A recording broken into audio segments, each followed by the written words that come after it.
Hello everyone, welcome back to my channel. आज मैं आपसे कुछ रिक्वेस्ट करने वाली हूँ हमारे ललिता सहस्त्रनाम पाठ के बारे में कि आप ये वीडियो एक तो पहले अच्छे से सुने, उसके बाद प्लीज़ डेली ललिता सहस्त्रनाम आप ज़रूर करें। किसी को कष्ट है, कोई बुज़ुर्ग हैं घर में, किसी को फ़ीवर है, या आप खुद के लिए भी ये कर सकते हैं। आइए जानते हैं इस वीडियो में कि इसके क्या फ़ायदे हैं। ओके, तो ललिता सहस्त्र नाम हमें सिखाता है कि हमारा शरीर एक मंदिर है और इसके भीतर बैठी चेतना स्वयं देवी हैं। ठीक है, ये देवी पार्वती जी का एक रूप माना गया है। यदि आप पूरी श्रद्धा के साथ इसका पाठ करते हैं या इसे केवल सुनते भी हैं तो आपका मानसिक और शारीरिक स्वास्थ्य अपने आप सुधरने लगेगा, क्योंकि इसके जो साउंड वाइब्रेशंस होते हैं वो बहुत पॉजिटिव होते हैं और आपके शरीर को रिचार्ज कर देते हैं। ठीक है, बहुत सिंपल से समझ में आ गया। अब इसके ना 2 पार्ट्स होते हैं। सबसे पहला होता है इंट्रोडक्टरी, पूर्व भाग इंट्रोडक्टरी स्क्रिप्ट, जहाँ इस स्तोत्र की महिमा और पृष्ठभूमि बताई गई है। ठीक है, दूसरा उत्तर भाग या फलश्रुति जो कंक्लूडिंग स्क्रिप्ट होता है, जहाँ इस पाठ को करने के परिणाम, नियम और स्वास्थ्य संबंधी लाभ विस्तार से लिखे गए हैं। ठीक है, तो अब शुरू करते हैं, आराम से सुनिएगा अच्छे से। सबसे पहला इसका जो पॉइंट है वो है कि प्रिवेंशन ऑफ अनटाइमली डेथ, अकाल मृत्यु और लंबी उम्र के लिए। ठीक है, तो फलश्रुति के शुरुआती शास्त्रों में ही यह स्पष्ट किया गया है कि इसका पाठ करने वालों को लंबी उम्र मिलती है। इसका पाठ करने से आयु, मतलब जो आपकी लाइफ स्पैन है वो बढ़ती है, शरीर हेल्दी होता है, ऐश्वर्य और कीर्ति बढ़ती है। इसलिए इसका आदर पूर्वक पाठ करना चाहिए। ठीक है, शास्त्र ये भी कहते हैं कि एक्सीडेंटल और अनटाइमली डेथ को टालने का ये अचूक औषधि है। सेकंड है सभी रोगों का नाश। ठीक है, शास्त्रों में इस स्तोत्र को सर्व रोग निवारण माना गया है।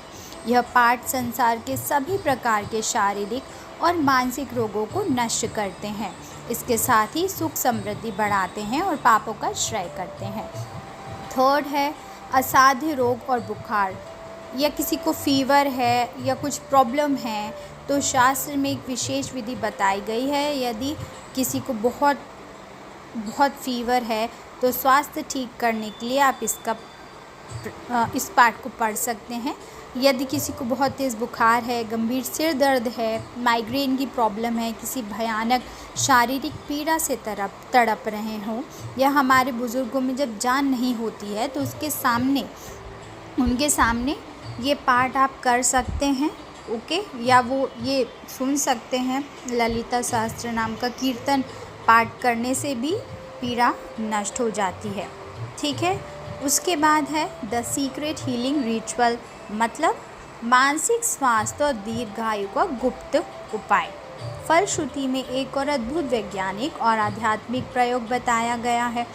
जो व्यक्ति लंबी उम्र और निरोगी काया चाहता है वह एक पात्र में, मतलब कलश में जल रखकर इस सहस्त्र नाम का पाठ करें। ठीक है, पाठ पूरा करने के बाद उस अभिमंत्रित जल को, एनर्जाइज वाटर को जो बीमार हैं उन्हें दे दें या फिर खुद पी लें, तो वह व्यक्ति जो है डिजीज़ फ्री हो सकता है। ठीक है, अब स्क्रिप्चुअल कंक्लूजन क्या होता है, इसका निष्कर्ष क्या है? तो ललिता सहस्त्रनाम केवल एक प्रार्थना नहीं, बाकी एक महा औषधि है। ये शायद महा 10 विद्या में पहली विद्या मानी जाती है। तो ये आपके शरीर के 3 दोष होते हैं, आपको पता है, वात, पित्त और कफ, इनको संतुलित करती है। इनके मंत्रों के कंपन से, मतलब वाइब्रेशंस जो होते हैं बहुत असरदार होते हैं, जिससे हमारे जो चक्र होते हैं ना, और तांत्रिक तंत्र, मतलब जो नर्वस सिस्टम होते हैं, उनको हील करती हैं। शास्त्रों का अंतिम निष्कर्ष यही है कि जो व्यक्ति रोज़ माँ ललिता के इन 1000 नामों का अक्षय करेगा और इसके बुढ़ापे के कष्ट, मानसिक रोग, मतलब जैसे आज के लोग को डिप्रेशन हो जाता है, सैडनेस फील होती है, और जो भी बीमारियां हैं वो टल सकती हैं, छू भी नहीं पाएंगी उन्हें। तो आप जब हमारे हिंदू माइथोलॉजी में इतना अच्छा ललिता सहस्त्रनाम है तो क्यों ना हम उसके पाठ करें। आप सबसे मैं गुजारिश करूँगी कि प्लीज़ आप ज़रूर इसे सुनिए, सुबह सुनिए या शाम को सुनिए, टीवी पर लगा दीजिए, सुनिए, अपने मम्मी पापा को बोलिए, आप सुनिए, पेरेंट्स बच्चों को बोलिए और बस मन में श्रद्धा रखिए। देवी माँ सबकी मनोकामना पूरी करें। जय ललिता सहस्त्र।